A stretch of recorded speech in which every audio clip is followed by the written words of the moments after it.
Rick Hansen here on the Amazing Greats podcast with part 2 of our conversation with Pat Boone, actor, recording artist, television host, and yes, he even dabbled in professional sports. I helped start the ABA Basketball League and wound up being the sole owner of the Oakland Oaks, which won the championship the second year. And we introduced the three-point shot. Yeah. And I want to get with Steph Curry eventually and say, look, you owe me. Because that shot didn't exist. And Julius Erving and other great basketball players were introduced in the ABA.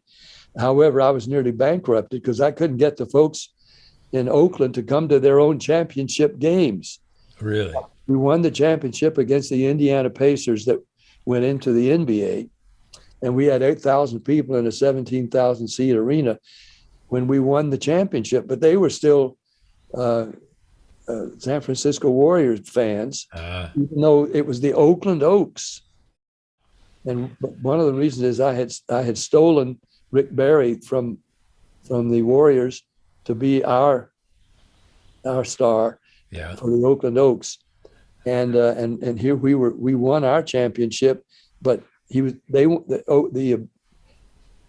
San Francisco fans were mad at me. And so when I went out to sing the national anthem 2 or 3 years after that, and I was introduced in Candlestick Park, now let's welcome Pat Boone, entertainer Pat Boone, to sing our national anthem. Oh, no. And I'm in a cart and with a big golf cap on it. I mean, a San Francisco 49ers helmet on it. And I'm coming out and hearing, boo! And I'm waiting for the end at the end of the boo, and it never came. Oh, man. Boo, boo, boo. And I sang the national anthem to a chorus of boos and then came off. And I thought, what was that? And it hadn't occurred to me that the championship football team were also Warrior basketball team fans, and they were still holding the grudge against me having taken Rick Barry from them. So I got booed singing the national anthem. There's one story that I want to hear because it's one of those moments on television, and it kind of spread around the world. And that was the time you went metal. Yes. And on the American Music Awards, you showed up in leathers and tattoos, and that was a great story. Tell us about how that all happened. Well, my musician friends, I mean, they were my musicians, but we were friends, and we're in London or England somewhere on tour. And they said, why don't we go in? We love playing all your hit songs, and the fans love them. Why don't we go in the studio and do something new? Because I was not on a label by then. I was not recording. I was recording privately, trying to find ways to get them released. But they said, why don't we do some more pop records and get them on the charts again? I said, guys, what can I do? I haven't done 10 times. I ran through the litany of songs, types of songs I'd already recorded. And they said, well, you never did any heavy metal. Well, we laughed at that, of me doing heavy metal. And I had no regard for it at all anyway, didn't know much about it, except it was loud, noisy, and probably profane and just pretty scurrilous. So we laughed at the idea. But then a few days, they said, look, there's some good songs under all that noise that we could do in a different way. I said, how? And my conductor said, big band swing, big band versions. Oh, well, I like that. I was aching to do some more big band stuff.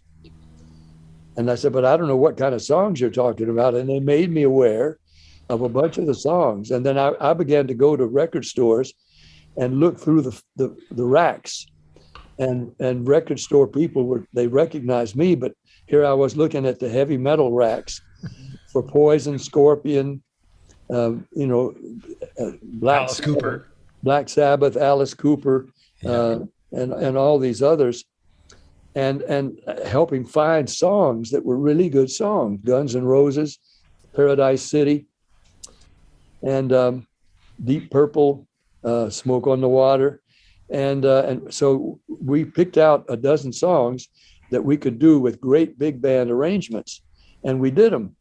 And then I said, before, it was shortly before the American Music Awards that our record was going to be released on MCA. They went for it. MCA went in a big way, thinking it could be a hit record because of all the songs done in an exciting new way.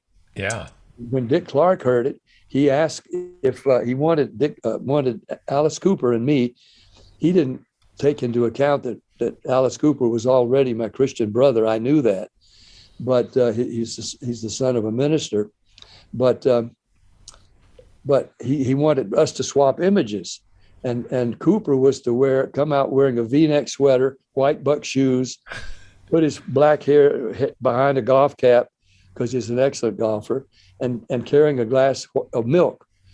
And I'm going to come out in leather. He had the leather outfit designed by Bill Ballou, who did all of Elvis's stage costumes. But this was heavy metal. So he knew I was in good shape. He made me a leather vest with no sleeves and open down to the navel, and tight-fitting leather pants, boots. And then we got the choker and the shades and earrings. And I got some decal tattoos, one on each pec and shoulders. And I mean, I really looked like a heavy metal freak. And then when Alice Cooper, this was in the script for us, he was going to introduce me as the future of heavy metal, because Dick Clark, my record was coming out the next day now. I was backstage at the Shrine Auditorium visiting for a few minutes with Alice Cooper, and he was not dressed in his outfit, and I was still in my tux. And I said, "Aren't you going to get ready?" He said, "No, I'm not going to do it. I can't do it. I can't go out carrying a glass of milk and wearing white buck shoes. That's your thing. That's the point." Yeah. Well, but I just can't do it. I'm not comfortable. And so he figured, well, that kills it for me then. So I went to my room because Dick Clark had already arranged it and the teleprompter was written for us. And so I got into the outfit. I did a few push-ups, make sure the tattoos were showing.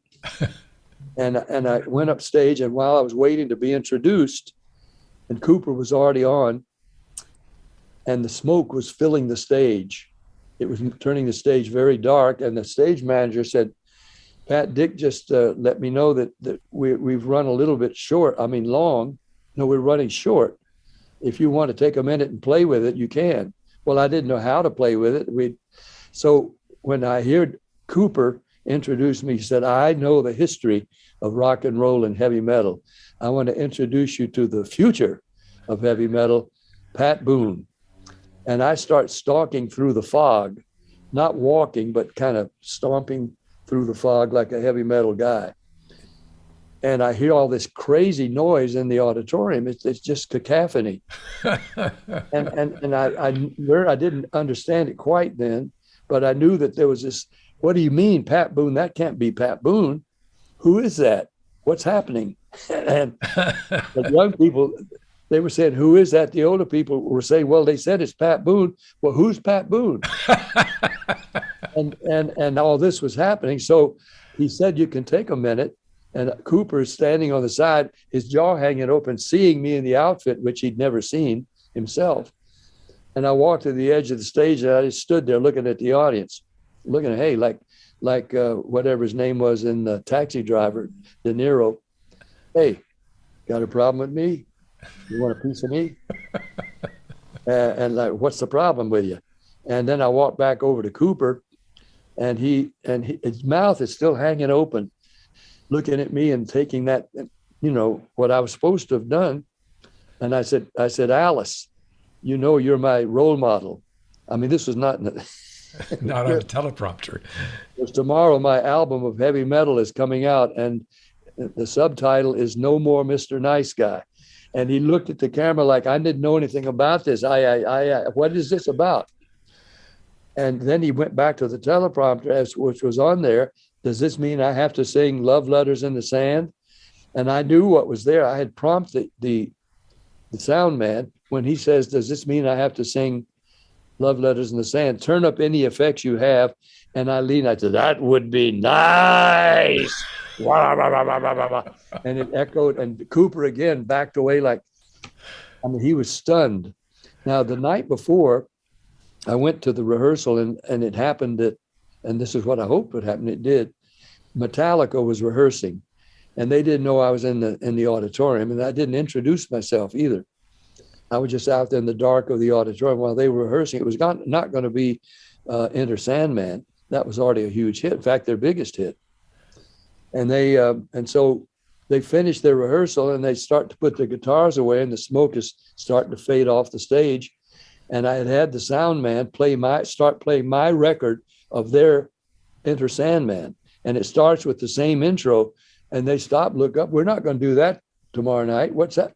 All of a sudden they hear the big band kick in and then me singing the song. And then they heard about it, but they didn't know what it was. And Lars Ulrich, the drummer, hears that big band. He goes, yes. And Hetfield, the singer, is standing there listening, and he starts going, not bad. I like it. And all of them liked it. So they didn't meet me till I didn't go up to say hello or anything. The next night when Alice and I, Coop and I, opened the envelope, the award for hard rock heavy metal, it was for Metallica. Oh. And so they come on stage and they're bowing to me and saying I'm their new lead singer. And it looked so real, and there was no explanation that I had recorded their song, and that everybody, a lot of people took it very seriously. I'm going to now be recording heavy metal. And of course, Christian TV was stunned. Why they were watching that show, I don't know. But next day, TBN, Trinity Broadcast, announced that my show was temporarily taken off the air. Oh, no. Because they were getting not cards and letters, telegrams, phone calls. We've lost Pat Boone. First Jimmy Swaggart, now Jim Baker, now Pat Boone. He's going over to heavy metal. And of course I wasn't, but it took 2 months to get it straightened out, because it hit the news. First hit the news was headlines everywhere of me in that garb and Pat Boone going on the American Music Awards as it was singing heavy metal. I didn't sing it, and cartoons and all over the world, it was the lead item on news, on TV news. This it was huge. Of me in that, it just great. And the album went halfway up the chart the next week. Yeah, I mean, it went all the way to the top. And it's a gorgeous album, by the way. I mean, a great big band. Yes, a fest. It's a great music, and the performers loved it so that their music was being treated as real music, not just heavy metal, but good songs. That I was approached by some of those people like Scorpion and Poison and Metalhead and all these artists whose songs I didn't do. Hey, do some of our songs. Aerosmith, I think. I don't think I did Aerosmith. I did Long Way to the Top, which was, maybe that was Aerosmith, right? Long Way to the Top if you want to rock and roll. But anyway, all of these really heavy metal things. And of course, I did Stairway to Heaven. Yeah. Yeah. And Def Leppard. It just went wild. Yeah. All those songs with heavy metal arrangements, and they were good songs, including Enter Sandman, which sounds so ominous and dark, but it's about a guy putting his kid to bed and trying to scare him into staying in bed, that some bad thing's going to happen overhead, underneath your bed. You better stay put. And that's what it is. And in their own record, there is a part where Hetfield says, now I lay me down to sleep. And a little child says, now I lay me down to sleep. I pray the Lord my soul to keep. Like it's so ominous what's about to happen. If you don't stay put. And I asked them when I got to talk to them afterwards, I said, who was the child doing that on your record of Enter Sandman? One of our roadies, they didn't have kids yet. Maybe they do now. But this is one of my roadies' kids. Well, mine was my 4-year-old grandson on my record answering me when I said, now I lay me down to sleep. Now I lay me down to sleep. I pray the Lord. Oh, perfect. That's what Inner Sandman is. It's a Yeah. lullaby. It's a lullaby. Uh, Yeah. so it went on TV eventually on TBN with 70 or so Christian bikers with all their hogs and Indians and Harleys parked outside, and they made up over half of the audience that night, and had a couple of entertainers and who understood what I was doing. I was doing good music from an unexpected source, Yeah. and letting people know that we're not all hopelessly square. I mean, I've been one of the uh, earliest supporters of what we call Jesus music, which was Jesus songs sounding like pop music, and even groups like that were doing it, like even Striper. You remember Striper? Yeah. They opened for ZZ Top eventually. They were doing real gospel music, real gospel lyrics, but with a music that the kids were listening to. Yeah. I use the analogy that on the day of Pentecost, every man heard in his own language, some 17 different languages, while the apostles were speaking in tongues and praising the Lord. And they didn't know what they were saying, except they knew they were praising the Lord. Yeah. But seven people in 17 different languages said, how do we, these unlearned men, how can they be speaking in our language? So there were two miracles, the language of speech and the language of hearing. But they were hearing in their own language. And that's what I conveyed to when I then eventually hosted Dove Awards, in which I tried to explain Stryper to the Happy Goodmans and to some of the real old-fashioned traditional gospel singers, trying to tell them that these guys are singing the same message. They're just doing it in a different language, which is today's music. Huh. And so I was hosting the Dove Awards after that. So I before we started talking, I had a couple of things that came across my mind regarding music. Like you had mentioned earlier, you kind of have done it all. You've done love ballads, you've done rhythm and blues, you've done all the gospel, and now heavy metal. And so my question is, it seems like unless I'm wrong, there's the contemporary Christian music with stars like Chris Tomlin and Lauren Daigle and Mercy Me and for King and Country. I'd love your input on what's going on with contemporary Christian music right now. Oh, well, the gospel is preached. I mean, we should be thankful the gospel is preached anywhere, anytime, as long as it's the real gospel. I mean, there aren't any successful gospel singers who aren't Christians. Somehow or other, it just never works. Yeah. I mean, you can want to try to make a Christian song, but you don't know how, because you don't know what you're talking about. You can't write meaningful lyrics. Yeah. And Lauren and all these others. In fact, I gave her the award when she got the Gospel Music Song of the Year. And my own granddaughter had made me aware of Lauren Daigle's song, and You Say, and so I read Bill Gothard and I opened the envelope and read it, and then I handed the award to her, and told her that my granddaughter had made me aware of her song. But these are gospel songs. Now, there are some songs that have been written sort of gospel, like Hank Williams, I saw the light, or songs like that have been adopted and can maybe be sung in all night singings and, sung as a gospel song You Light Up My Life was a gospel song. My daughter, Debbie, she sang that to the Lord. And when the writer heard that Debbie was singing that to the Lord, he cursed. He didn't mean it as a love song. I mean, as a gospel song. It was a love song to a woman he was living with at the time in a movie that they'd made about her. So the song, God inspired the song and inspired the singer, Debbie. So it became in its own way a gospel song. Amazing Grace was written by a slave trader, alcoholic, but after he met the Lord, And he wrote Amazing Grace. But the song, they don't realize, the song was an English pub song, the melody, Amazing Grace.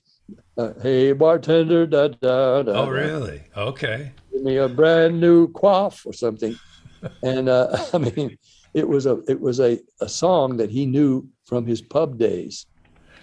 So, And what's the chances of you doing a contemporary Christian song in these days? Is that oh something my that you'd be gosh, I'm interested in in the doing? Gospel Music Hall of Fame. You didn't know that.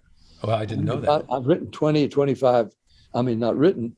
I've written more gospel songs than anybody knows, but I'm in the Gospel Music Hall of Fame because I've done somewhere between 20 and 25 gospel albums, more than almost any other gospel performer, because I just kept recording gospel, just like I did country, just like I did all the others, but they were all gospel songs. And I wrote the words to Exodus, which is the theme song from the movie Exodus, and is now the second Jewish national anthem. But it is a gospel inspired song. Take my hand, walk this until you were by my side. Well, anyway, I won't go into the lyrics, but I've written a number of successful gospel songs, and I'm still recording them. I'm not as I'm well known in the Christian community for a lot of my gospel songs, because I did I'm still doing every week the Pat Boone show on Christian stations, in which I play all kind of gospel music and the contemporary Christian gospel music, but I always conclude each show with one of my own recordings. Sometimes something I wrote, sometimes not that I wrote. This gospel songs that I've recorded all along. And also I'm doing a podcast, just done 12 podcasts, and we're launched on XOTV and my Facebook page. And I haven't been doing any gospel tunes yet, but 50s on 5 on Sirius XM, which I do every week. And I just did 2 shows today already. 50s on 5, an hour, 8 times a week. And I will play my record #1 pop hit, A Wonderful Time Up There, which is an out and out gospel song, and was #1. Everybody's going to have religion and glory. Everybody's going to be singing that story. Everybody's going to have a wonderful time up there. Oh, glory, hallelujah, brothers. Anyway. Yeah. And so I had gospel records that were actual hits. But and so as a result, I mean, always I was recording gospel music, pop, contemporary songs of the New Jesus people, songs by Jesus music performers like Larry Norman and Keith Green, and I did their songs my way, and they loved them. But then many of my albums were songs that I'd written myself. Very cool. So tell me along the way it just blows me away how much you've done over your lifetime.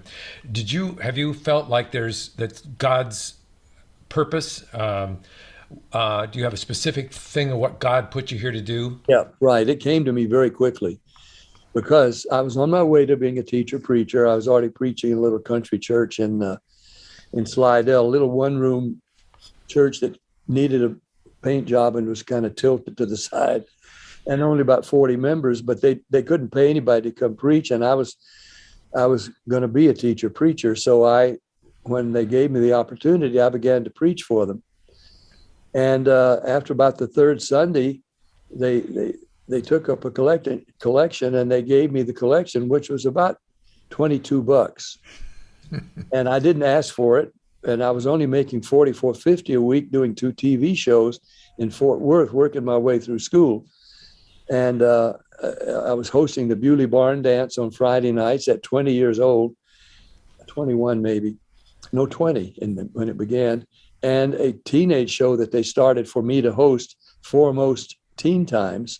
They did it because I'd won some national talent shows, but nothing had come from it. So I got jobs on a local big station in Fort Worth. And so they gave me $50 a week for 2 TV shows hosting 2-hour-long TV shows, only because when they told me they were going to hire me to do it, what are we going to have to pay you? And I was afraid to ask for too much because we were expecting our first child now. And I said, well, I'd have to make at least $50 a week, I think. Well, we can pay you that. That's what they paid me, $44.50 take home, because they took time. So when they offered me the $22 collection for that sermon that Sunday morning, I was happy to take it. And then that was the case then on for months. And this one Sunday I was on the way and I'd really spent time on this sermon. I said, honey, this is more than a $22 sermon. What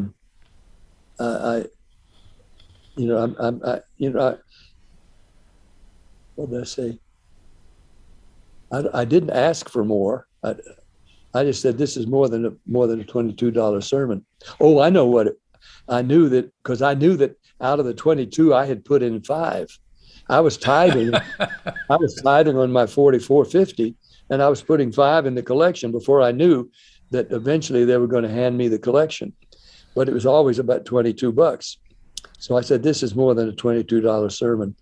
And so I put in 10.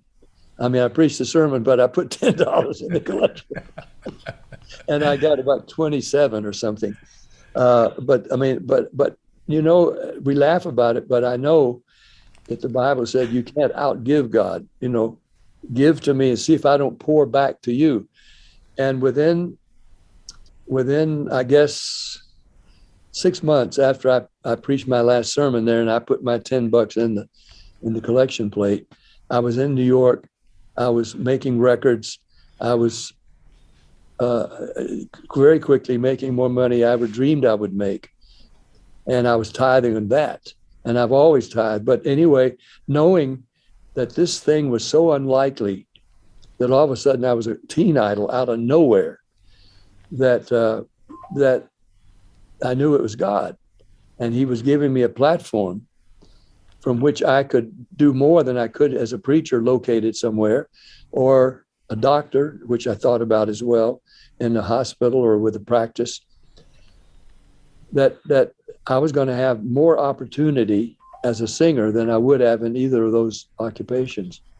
So I set about to make that happen, as God would make it possible, not just in the way I was tithing, but in the music I did, the movies I turned down with Marilyn Monroe and others. I wouldn't do immoral stories. Never did a film that wasn't G-rated. And I felt a responsibility to my millions of teenage fans. And so the first book I wrote was Twixt 12 and 20, I was still in college. And I just made the film April Love. And I was making the film April Love actually when I was writing the book, because I'd been approached by a secular publisher to write a book of moral advice for teens. And so I was taking it very seriously, and I was doing it. And I had a ghostwriter. The only time I had one, she was helping me organize the book because I was already so crazy busy. I was telling her the stories and things I wanted to say. She was organizing it off a tape recorder, but she was making it sound too literary. And I was always taking what she'd written and put in a lot of contractions and take a paragraph, divide it into 2 or 3 paragraphs and make it more readable for teenagers. And the title, the publisher she didn't want Twixt 12 and 20. They wanted to call it Pat Talks to Teens. And I knew that sounded so pompous, so presumptuous. Yeah. I wanted to just call it Twixt. And what does it mean, Twixt? I said, well, what's between 12 and 20? Please tell me. Oh, the teens. And I like the alliteration of it. I'm an English major. And so we called it Twixt 12 and 20. It became a runaway bestseller, sold well over 1 million copies, was the number 1 nonfiction that year in nonfiction, almost equal by Norman Vincent Peale's Power of Positive Thinking and Art Linkletter's Kids Say the Darndest Things. But my book, Twixt 12 and 20, was number 1, sold millions of hardcover copies, then went into softcover, and I'm still in college. Wow. All the proceeds, I donated all proceeds, if any, to a startup Christian college in Villanova, Pennsylvania, where a wealthy family had given their estate. The main guy had died, and they gave their mansion and their estate to a Christian group that wanted to start a Christian college outside Philadelphia in Villanova. So I said, well, you can have any money if there is any from this book. Well, it turned out to be $1.5 million. Wow. In Wow. 1957 dollars and $58. And so it was like 10 million now at least. And so it helped him start the college. And I'd never seen it. And when Shirley and I moved to California, we stopped in Philadelphia to visit this campus of this college where the proceeds from my book had gone. And on the main building, which had been the mansion of the owners of it, carved in stone was Boone Hall. Oh. And I'm just leaving college myself, and I built another college. The proceeds from my book, which was offered. Now, this certainly authenticated what I knew was true.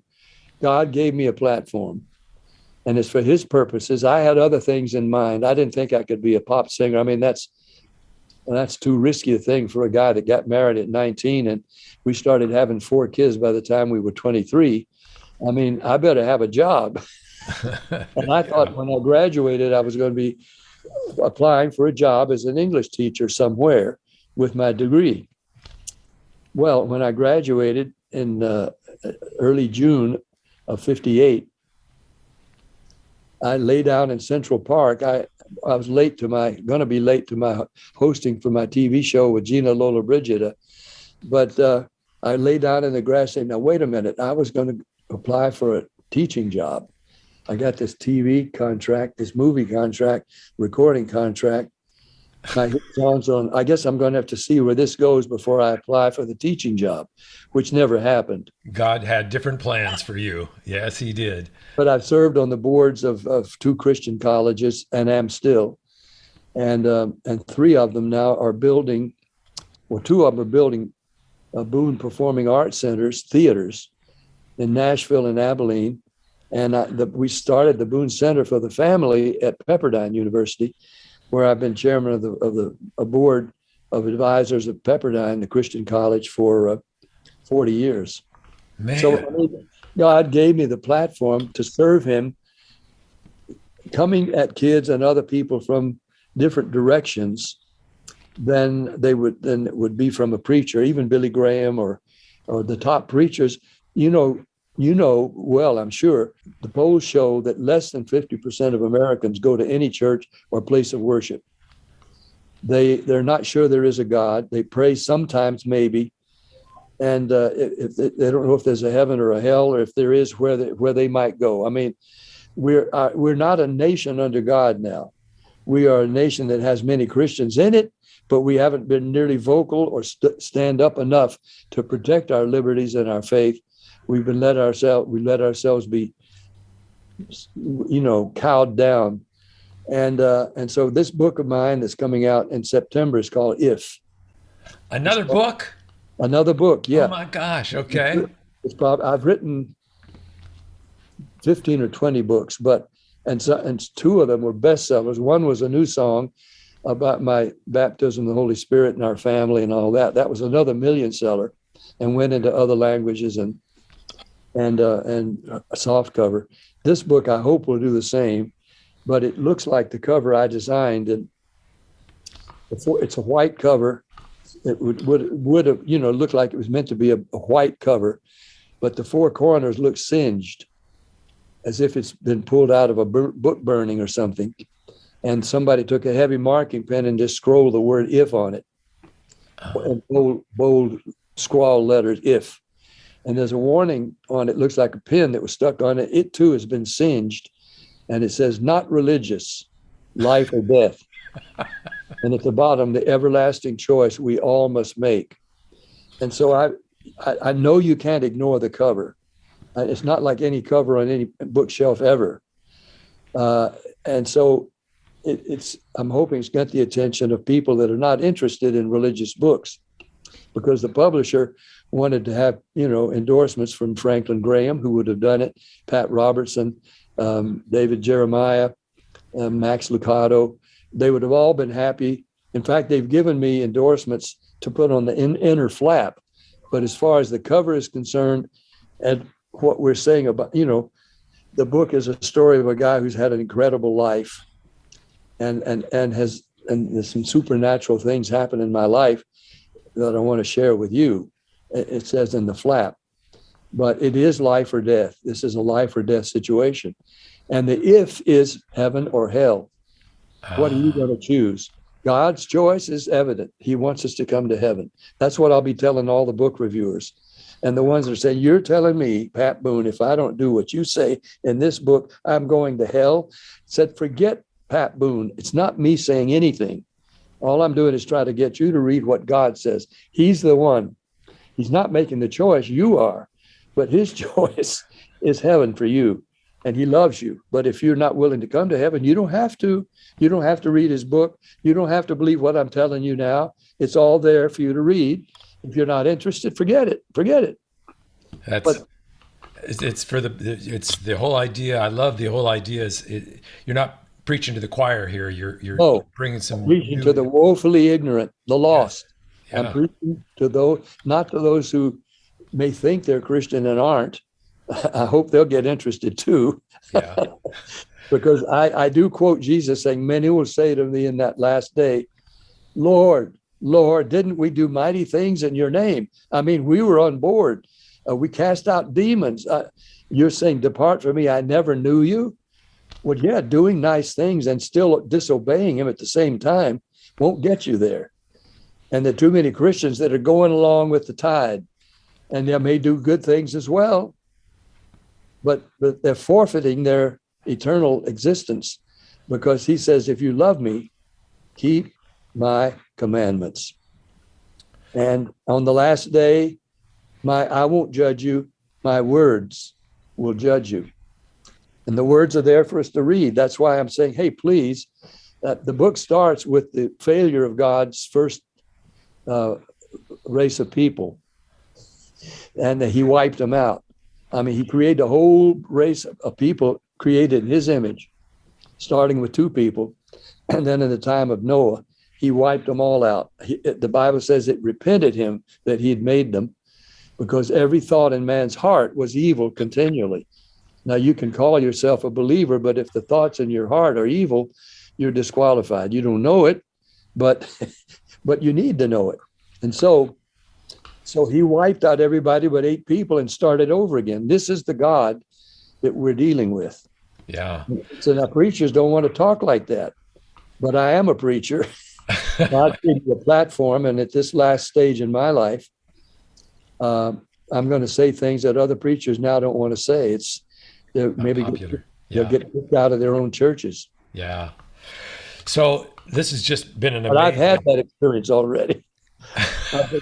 I got kicked out of my church when my first book was printed, A New Song. I was declared no longer a member in the church I grew up in, because they didn't believe in the baptism of the Holy Spirit, felt it was heretical. Oh, wow. And I accepted it, but kept going anyway. Yeah. Now they're welcoming me, because more and more of those faithful, good Christian people realize the reason we weren't experiencing the baptism was we didn't know it was available. We didn't know it was for today. Yeah.